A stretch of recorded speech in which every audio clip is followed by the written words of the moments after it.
we welcome in our pal Tarik El-Bashir, Capitals insider for Monumental Sports. Good morning, Tarik. How are you? Good morning, guys. Doing great. Hey, man. Thanks for joining us. So yesterday, I mean, this happens to us all the time. Like, literally, we went off the air at 9:54, and then at around 10 a.m., the Washington Capitals released on their Twitter that Alex Ovechkin sat down with John Walton to discuss his plans to take time after the season to reflect and consult with his family before determining his future this summer. How surprised were you by that news? Did you expect some sort of announcement before the end of the season? What did you make of that news yesterday? Yeah, guys, I had heard some rumblings of, the fact that it was probably going to go down the way that it did. I was looking at my phone at 9:59 because the Caps typically put out news at 10 a.m. So I was kind of waiting to see if it was going to drop that morning. I was not sure. That said, it felt to me over the past, I would say 2 to 3 weeks, that we were heading in this direction. I consistently and constantly check in with people in Obi's orbit to kind of see what he's thinking, what he's telling people, how he's feeling at the moment. And the feedback I was getting was, man, he hasn't made up his mind. And I do the kind of really kind of face, and then they look back at me like, Tark, I've known you for 20 years. I'm not lying. Like we don't know. And I was like, okay, all right, well, that's legit. And this is from people who would know. And when I was being told over and again that he had not made a decision, I believed him. So not totally shocked. And look, it's totally within his right to take some time here. And I actually think it's kind of wise, because once you make that announcement, there's no going back. Right. You've got to be sure that in your heart of hearts, you feel like it's time to hang him up, because he still has that zest for the game. You can see it after goals. You can see it, the joy he has on the bench, during games with his teammates.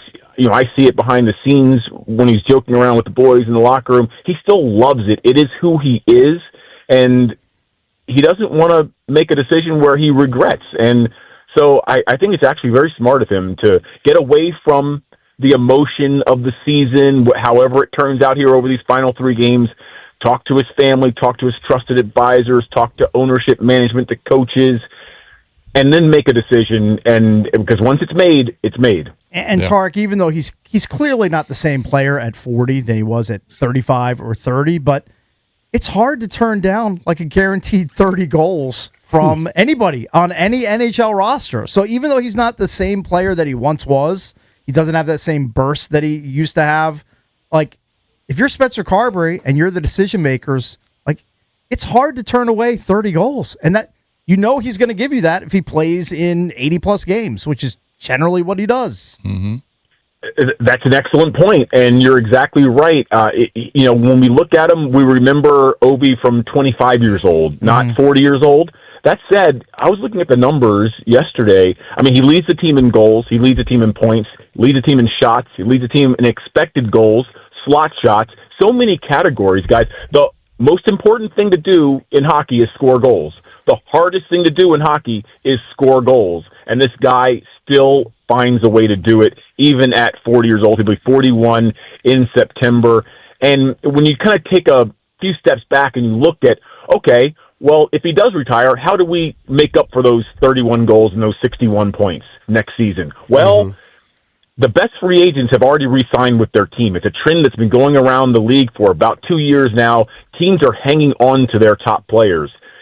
It's going to be a very tepid free agent market this summer. If you're looking for a 30-goal scorer, there are not going to be many of them, and the ones that are out there are going to be in high demand, and the price is going to be astronomical. And so how do the Capitals improve if Obi does step away from the game, if he does retire? It's got to come from internal, right? You're going to need these kids, all these really good prospects who've been called up the last weeks, to make a big step forward. That's not guaranteed. But, like you said, what is guaranteed? 30 goals for Alex Ovechkin is guaranteed. He will find a way to score 30 goals next season. Is there a compromise to be had where they can find a deal financially that works for both teams so they can still augment the roster and make some additions and maybe talk to him about play time, and maybe that's got to come down a little bit as you know in your 41-year-old season, and maybe you can't play 2 minutes on the power play like you've been used to. I do think that is possible, but I think these are all things that Alex wants to think about and talk to the people in his inner circle about, and then eventually talk to the Capitals and the management team if those conversations are not already happening, and they probably are, about what things look like next year if he does return. Right. I mean, kind of the unspoken, at least with the people I've talked to that have been around the organization like you have been, was that this was going to be it, right? If you talk to people a year ago, they're like, yeah, the contract's up, this will be it. Then he's going to go play in the KHL, play a few years there and kind of wind down there. And then I'm sure play in a beer league near you. How much of a factor, two questions, how much of a factor is the wife in all of this? Because there have been some rumors, or that she's kind of been outspoken, and maybe like she can't wait to get back to her country. And then from the Caps' perspective, no one's going to say they don't want him back. But is there a part of it where they're like, we're ready to move on? We got young players on the horizon, and we're just we've moved on from Carlson, we've moved on from Backstrom, we've moved on from Oshie, and as Ovi being the greatest ever in this town in any sport, you don't want to really move on. But at some point you do have to move on. How much of them actually wants to just be done with it and just rip off the Band-Aid? Yeah, so let's start with the first one. Nastia doesn't do public interviews very often, and usually when they are done, they're in Russian and it gets translated. Right. So something sometimes gets lost in translation. But I've seen the same comments that you have, that she is ready to maybe return home. Remember, she's from a prominent family. Obi's a superstar at home. Right. They'll have a great life in Moscow. I mean, there's no doubt about it. Mm-hmm. Happy wife, happy life too, right? I mean, we're all married. We know how that works. Right. I'm sure she has a lot of say over what Alex is going to do here. And I'm sure they're going to have a lot more discussions here in the coming weeks and months as they kind of sort out their feelings and how they want to approach it.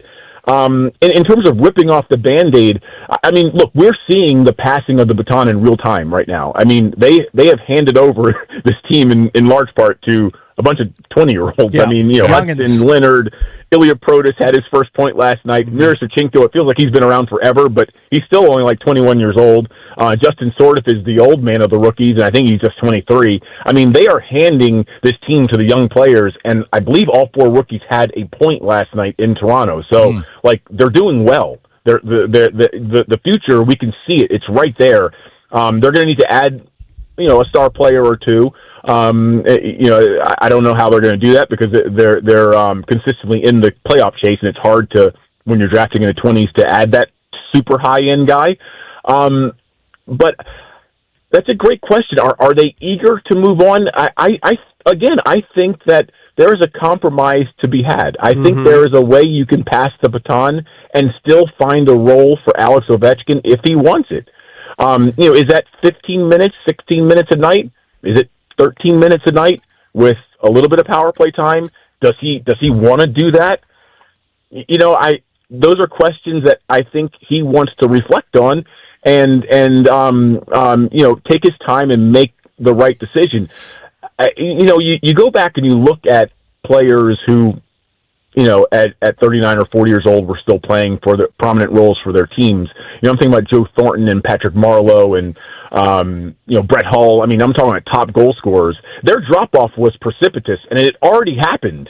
This guy has not, again, the eyeball test is like, oh, man, this is not the Ovi that we remember. But then the stats tell you he's still a highly productive player in a league where it's very hard and getting harder to score. I mean, it's a difficult league to score in.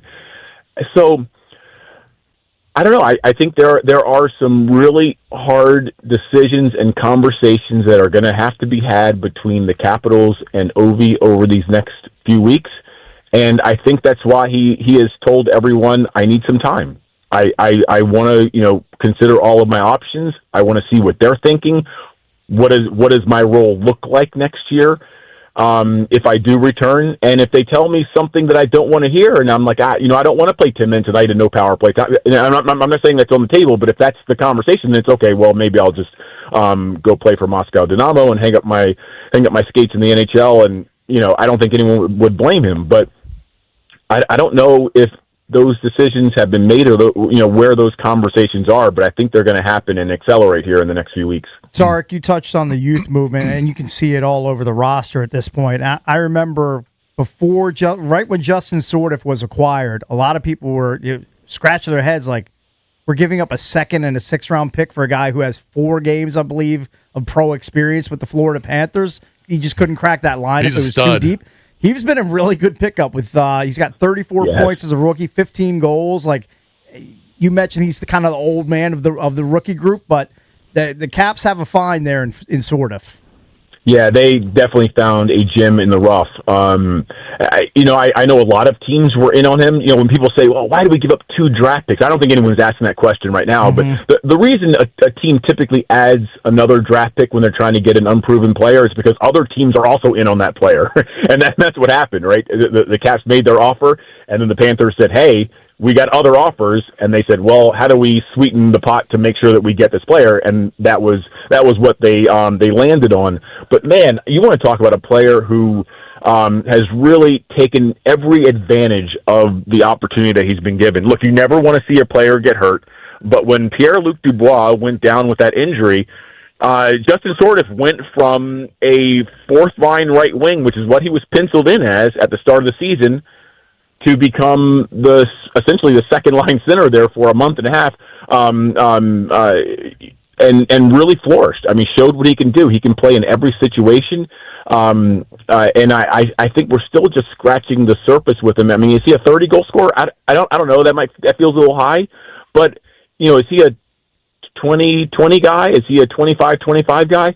I mean, for the price they paid, wow! You got to give the pro scouting staff for the Washington Capitals a heck of a lot of credit for identifying him as a player who could, make his mark in the NHL, and then Chris Patrick for getting that deal done while other teams were also competing for him. Tarik, do you think there'll be any other major changes in the offseason? I feel like the biggest change has already happened, and that was John Carlson being traded away. You can throw Nick Dowd into that bucket as well. Look, I do feel like the Capitals are going to be on the hunt for a big trade. I'm talking about a hockey trade where they can, add that ever elusive, speedy top 6 winger to their group. That said, every team is going to be looking to swing that sort of deal, particularly in an environment where a lot of the top free agents have already re-signed with their clubs. Right. So, you're going to have to be careful if you're the Capitals not to, fall in love with a player and maybe give up too much for that player.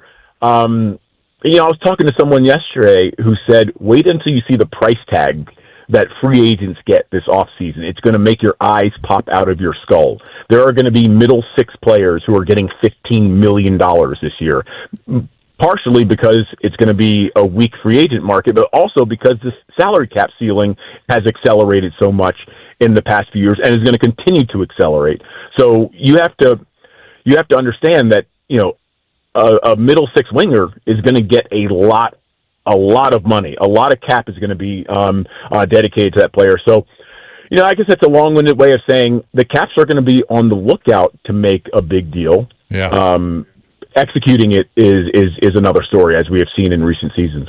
Tarik, thanks as always for the time. We appreciate it. We'll have to talk to you again at some point later in the offseason or beginning of next season. It'll be here before we know it, my friend.